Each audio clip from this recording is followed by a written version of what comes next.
सोचिए एक दिन आप उठते हैं और देखें कि आपके इंटरनेट पूरी तरह बंद हो चुका है।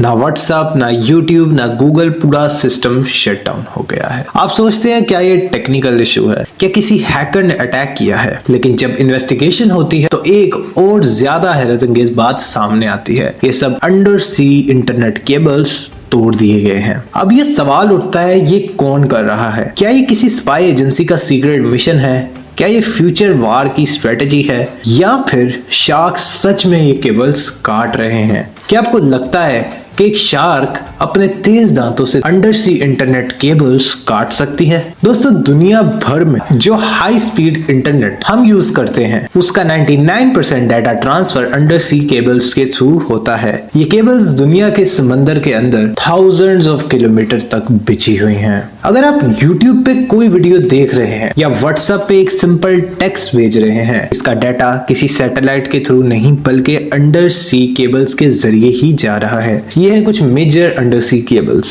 मैरिया, जो USA और स्पेन के बीच दुनिया की फास्टेस्ट केबल है, और एप्रिकॉट केबल जो एशिया पैसिफिक रीजन के लिए है। लेकिन अगर ये केबल्स इतनी मजबूत है तो क्या चीज है जो इन्हें तोड़ रही है? रशिया, USA और चाइना पे इल्जाम है कि ये सीक्रेटली दुश्मन मुल्क की केबल्स तोड़ रहे हैं। 2022 में नॉर्वे और UK की केबल्स तोड़ दी गई थी और इल्जाम रशिया पर लगा। सीक्रेट सबमरीन्स एनिमी केबल्स को स्पाई करने के लिए भी इस्तेमाल होती हैं। CIA का एक project operation EV bells 1970s में USSR की केबल्स को सीक्रेटली टैप कर रहा था। फिशिंग नेट्स और एंकर्स एक्सीडेंटल डैमेज कर सकते हैं। 2008 में इजिप्ट और इंडिया के बीच एक शिप एंकर ने केबल तोड़ दी थी, जिसकी वजह से पूरे साउथ एशिया का इंटरनेट स्लो हो गया था। सुनामी या अंडर वाटर अर्थक्वेक्स भी केबल को तोड़ सकते हैं। 2006 में ताइवान में एक बड़ा अर्थक्वेक आया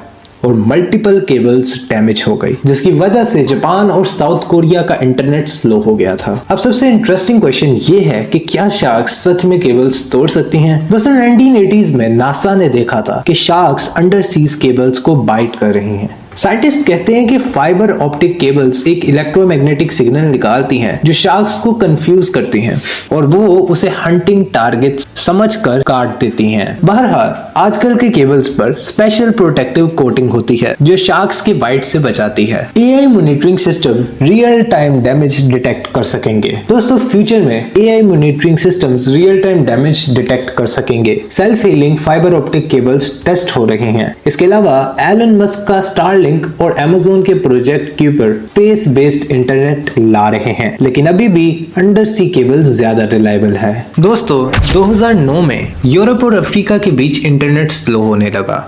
पहले लोगों ने समझा कि शायद कोई सर्वर प्रॉब्लम या साइबर सिक्योरिटी अटैक है। जब इंजीनियर्स ने डीप सी में जाके केबल्स चेक की तो उन पर बड़े बड़े दांतों के निशान थे, और सबसे अजीब बात, शार्क्स के असली दांत उन केबल्स में फंसे हुए थे। ये वाकया एक मेजर वेकअप कॉल था कि शार्क्स अब भी अंडर सी इंफ्रास्ट्रक्चर के लिए एक थ्रेट हैं।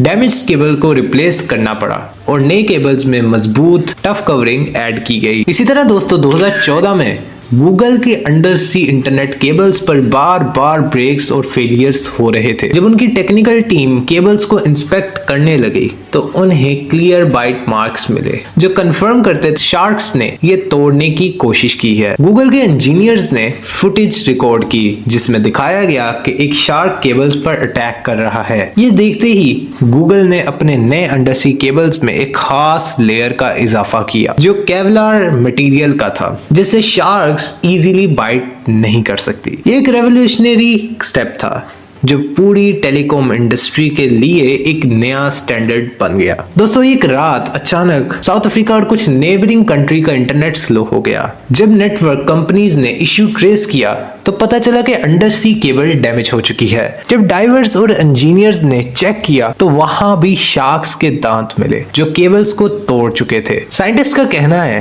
कि डीप सी 6 गिल शार्क ये दूसरे ओशन प्रेडेटर केबल्स पर ज्यादा अटैक करते हैं क्योंकि उन्हें ये किसी फिश की तरह लगती है जो वीक इलेक्ट्रिक सिग्नल्स निकाल रही होती है। इसी तरह दोस्तों, 2018 में भी एक इम्पोर्टेंट फाइबर ऑप्टिक केबल जो हवाई और मेनलैंड USA को कनेक्ट करती थी, उसका एक हिस्सा अचानक गायब हो गया। जब इन्वेस्टिगेशन हुई तो देखा गया कि केबल के डैमेज्ड हिस्सों में शार्क के दांत मिले, जो प्रूफ था कि शार्क्स ने ये काट दिया है। ये इतना बड़ा इशू था कि केबल को रिप्लेस करने में महीनों लग गए और हवाई के कुछ एरियाज में इंटरनेट डिस्ट्रप्शंस रिपोर्ट हुई। ये शार्क्स के अटैक का एक और सबूत था और इसके बाद कंपनीज ने और भी एडवांस टेक्नोलॉजी इंट्रोड्यूस करने शुरू की ताकि केबल्स को सेफ बनाया जा सके। लेकिन दोस्तों, आखिर शार्क्स ये केबल्स क्यों काट रही हैं? दोस्तों, साइंटिस्ट के मुताबिक इसकी 3 वजूहात हैं। Electro reception. शार्क्स के पास एक खास एबिलिटी होती है जो वीक इलेक्ट्रिक सिग्नल्स को महसूस कर सकती है। जब एक फाइबर ऑप्टिक केबल सिग्नल्स निकालती है तो शार्क्स उसे शिकार समझ लेती हैं और बाइट कर लेती हैं। Shark curiosity. शार्क्स अपने एनवायरनमेंट में नए ऑब्जेक्ट्स को बाइट करके टेस्ट करती हैं कि क्या ये एडिबल हैं या नहीं। Territorial behaviour. कभी-कभी शार्क्स अपनी टेरिटरी में किसी भी अजीब ऑब्जेक्ट को थ्रेट समझकर अटैक कर देती हैं।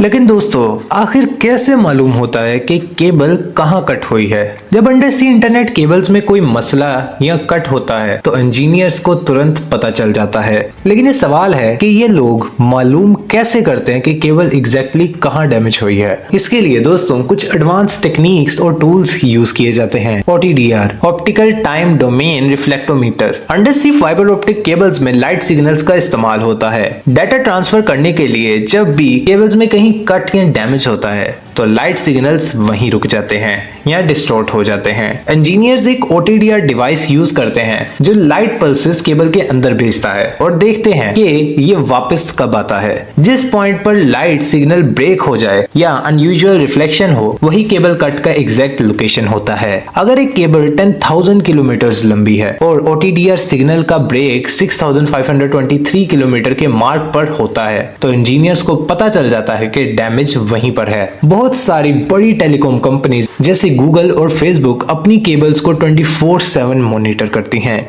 ये मॉनिटरिंग सिस्टम हर सेकंड डाटा ट्रांसमिशन को ट्रैक करते हैं। अगर कहीं डाटा सिग्नल्स रुक जाएं या अनयूजुअल डिस्ट्रप्शन हो तो तुरंत अलार्म ट्रिगर हो जाता है। ये सिस्टम्स बता सकते हैं केबल के कौन सा हिस्सा फेल हो गया है और किस वजह से हो सकता है, जैसे अर्थक्वेक, शिप एंकर या शार्क अटैक। सो दोस्तों, उम्मीद है आप लोगों को जोन टीवी की वीडियो पसंद आई होगी। आज के लिए बस इतना ही। मिलते हैं आप लोगों से अगली वीडियो में, तब तक के लिए गुड बाय।